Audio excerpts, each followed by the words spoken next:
It's 1902. A young man by the name of Benito Mussolini moves from Italy to Switzerland to avoid military service. He gets big into socialism, working for trade unions, writing for socialist newspapers, advocating a violent overthrow of European monarchies, the whole shebang. This gets him in a bit of trouble with the Swiss police, so he gets arrested, sent back to Italy, set free, returns to Switzerland, is arrested again, goes back to Italy again, completes his military service after previously avoiding it, and then after a brief stint as an elementary school teacher, he finally returns to work as an avid socialist. His speeches and journalistic abilities made him famous among Italian socialists. He was anti-war, so when Italy colonized Libya in 1910, he rioted and got arrested. Then World War I came along, and once again he protested Italy's involvement. But then he thought, wait a minute, this war could bring about the social climate needed to overthrow European monarchies and bring about the socialist revolution everywhere. And suddenly he was pro-war. But his fellow socialists didn't like his new pro-war stance, so they kicked him out of the party. So then he said, you know what? I'm done with socialism. We need something new, not based on class divisions tearing us apart, but based on unity through nationality. We'll conquer the Mediterranean and reunite all Italian peoples just like the days of the Roman Empire.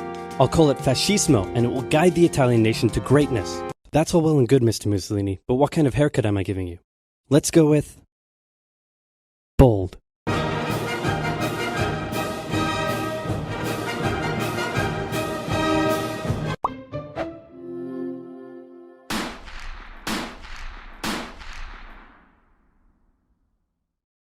Italy had been on the winner's side in World War I, and they hoped they were going to get a lot out of it, but in the end, they only got a little, and they felt cheated. On top of that, a bad economy and weak governments meant that the Italian people were a little unhappy. So when Mussolini came along and said that he could fix everything, his fascist movement gained a lot of support. In 1922, he went to the king and said, make me prime minister, or I'll make me prime minister. And the king said, you and what army? This army. Fair enough. Then he went about establishing a dictatorship with himself at its center. Europe had its first fascist dictator. Next up, Germany.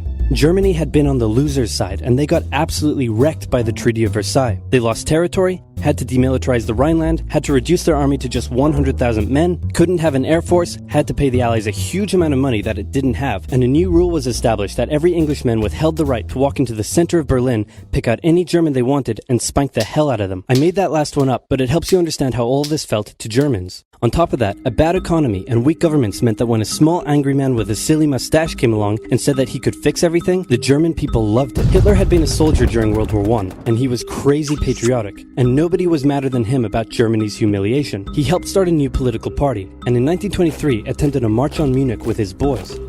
And then he got arrested. But his popularity grew, and in 1933, the president made him chancellor. He believed he was Germany's great destined savior, and he went full megalomaniac, establishing a dictatorship with himself at its center. Europe had fascist dictator number 2. Hitler and Mussolini had a lot of the same ideas, but more importantly, they had the same enemies, and they started to get along. Anyone else want to be friends? Franco? No? You good? I do. Who's that? It's Japan, and they've taken over northern China. Let's rewind a bit.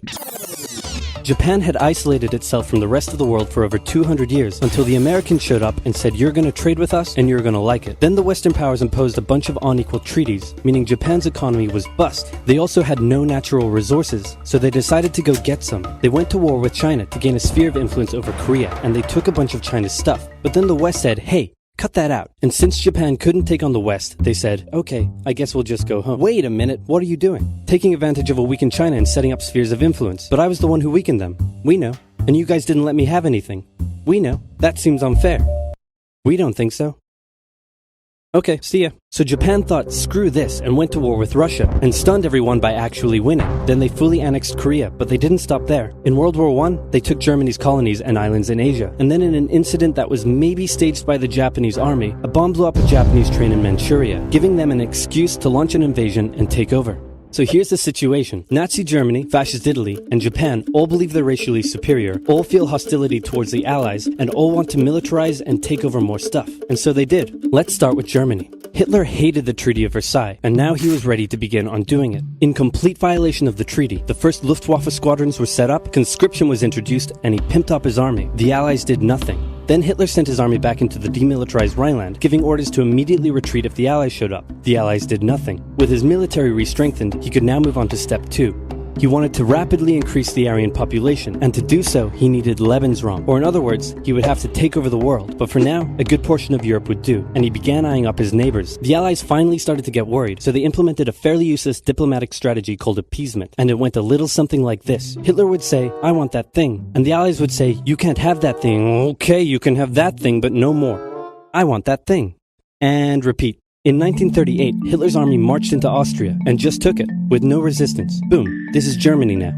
Next, he demanded to be given the Sudetenland, an area of Czechoslovakia with many ethnic Germans. The Allies held a meeting with Hitler in Munich and said, "Look, we're going to give you what— Hang on, this meeting is about my territory. Shouldn't I come to the meeting too?" "Anyway, we're going to give you what you want." "Really?" "Yeah." "Just like that?" "Yep." "What's the catch?" "Just sign this piece of paper promising you won't invade the rest of Czechoslovakia." "Okay." Then Chamberlain returned home victorious, waving his signed piece of paper in the air, declaring crisis to be averted and the continuation of world peace, and we built a statue of Chamberlain in his honor, and every day on the 30th of September we celebrate Chamberlain Day. Hitler's invading the rest of Czechoslovakia. What? He's invading the rest of Czechoslovakia. Oh. You lied to me. What do you expect? I'm Hitler. Not to be outdone, Mussolini also wanted to get in on the action. He thought to himself, isn't there a not yet colonized nation somewhere which is so underdeveloped that the people would be defending themselves against our tanks with literal bows and arrows and wooden spears? Oh, there is? Fantastic. And so he took it. Italy also wanted to control the entrance to the Adriatic Sea, so they occupied Albania. Then, in another incident which was maybe staged by the Japanese, gunfire was exchanged by Japanese and Chinese troops at the Marco Polo Bridge, and the Japanese launched yet another invasion against China. They swept through Beijing and Shanghai, and then advanced through the Yangtze Valley to China's then capital, Nanking. It was here that saw the worst of Japan's shocking atrocities committed against the Chinese people. Back in Europe, Germany and Italy made their relationship status official by signing the Pact of Steel. Then, Hitler turned his eyes towards Poland and the hated Polish corridor, splitting Germany in two. At this point, the Allies really had to put their foot down, and they warned him that an invasion of Poland would mean war. Hitler had planned to continue his advance eastward, but he didn't want to end up fighting a war on two fronts. So for now, he made an alliance with Stalin, saying, "How about we both invade Poland and split it between the two of us, and I definitely won't not refrain from not betraying you sometime in the future." Sounds good. This new alliance stunned the West. On the 1st of September 1939, German troops entered Poland, and Britain and France declared war on Germany. The Poles fought hard, but they were no match for the two giants crashing down on them from either side. Then came a period known as the Phony War, where everyone just sort of sat around not doing much. The French had launched a small invasion into the Saarland, but they maintained mostly defensive positions, and after a while decided to just turn around and call it a day. Speaking of France, the French were still super proud of their victory in World War I, and they hadn't really moved on from it. They still used horses, they dispatched messages by motorbike instead of using radio, orders from the commander-in-chief were usually pretty vague, and the troops were rarely inspected. They built a line of defenses along their German border, but didn't bother extending it all the way to the Channel, and they wouldn't launch artillery strikes against Germany out of fear of being retaliated against. In a war, they didn't want to attack the enemy. And at first the UK wasn't much better. Chamberlain still naively hoped that the war could be ended diplomatically. Instead of bombing raids, the RAF dropped propaganda leaflets over German cities, which one air marshal said likely did nothing but provide the continent with toilet paper for the duration of the war. They also only sent 200,000 men to France, while the French had mobilized millions. Both Britain and France wanted to avoid a repeat of the First World War, and so they wanted to keep the war as far from home as possible. So they turned their eyes north, towards Norway. Neutral Sweden was exporting iron ore to Germany through neutral Norway, so the Allies asked them if they could please stop exporting iron ore to Germany, but this request was refused. Then, the Soviet Union attacked Finland, so the Allies said, how about we land troops in Norway and move them across Sweden to go help out your good pal Finland, and along the way maybe take control of all your armfields. But Norway and Sweden still said no. So the UK mined the waters around Norway to force any transport ships into international waters, and they also attacked a German tanker they found in the area. Hitler realized what the Allies were up to, and he quickly moved to secure his supply of iron ore. He launched an invasion through Denmark into Norway. The Allies rushed to land troops at key ports along the coast, but Germany had taken control of Norway's airfield, and their air superiority decided the fight.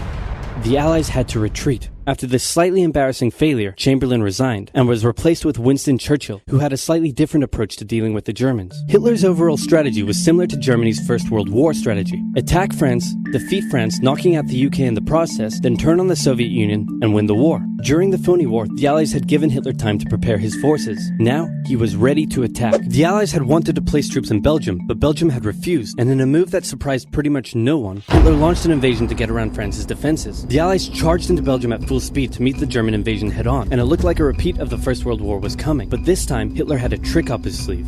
blitzkrieg. As the Germans advanced, they sent thousands of refugees westward, slowing down the Allies. Then, to the south, the French had left the Ardennes, an area full of hills and forests, pretty underdefended because they thought it was naturally impenetrable. Well, the Germans were about to penetrate it with everything they had. They smashed 50 Wehrmacht divisions through and encircled the Allied armies at lightning speed. The best of the Allied forces were now trapped. The Germans squeezed in from all sides, taking out France's best armies and nearly wiping out the British too, but they managed to make a desperate last-minute escape at Dunkirk, with British civilian ships even making the perilous journey to bring their young men home. With most of the French forces depleted, the Germans breezed through, taking Paris, and France fell. What the Germans couldn't do in World War I, Hitler had done just like that.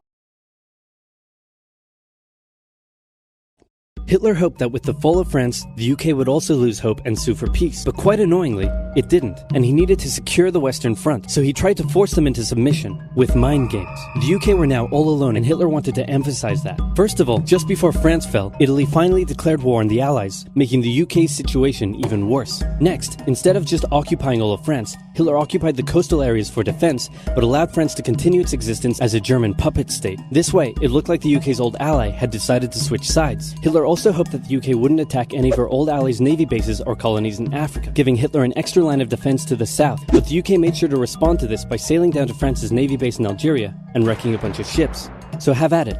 Hitler then began laying down plans for an invasion of Great Britain. Before German troops could land on British soil, he would first need air and naval superiority across the Channel. Waves of German bombers came, while the completely outnumbered RAF worked bravely around the clock in an attempt to quell the German attacks. At first, the Luftwaffe targeted British ports and coastal facilities. Then it attacked RAF bases, crippling the RAF's ability to defend the nation. And it looked like Hitler's Great British invasion was coming. But then, Churchill ordered a small, pretty insignificant bombing raid over Berlin. It didn't do much damage, but Hitler was furious, and he immediately ordered the Luftwaffe to refocus its attacks on civilian targets in London. Children were sent off to the countryside away from their parents to avoid danger, and frequent trips to air raid shelters became a daily occurrence. But British morale held firm. Smiling, knitting, lounging casually, these people have balls of steel. This refocusing on London also gave the RAF breathing space to reorganize, so Hitler kind of shot himself in the foot there.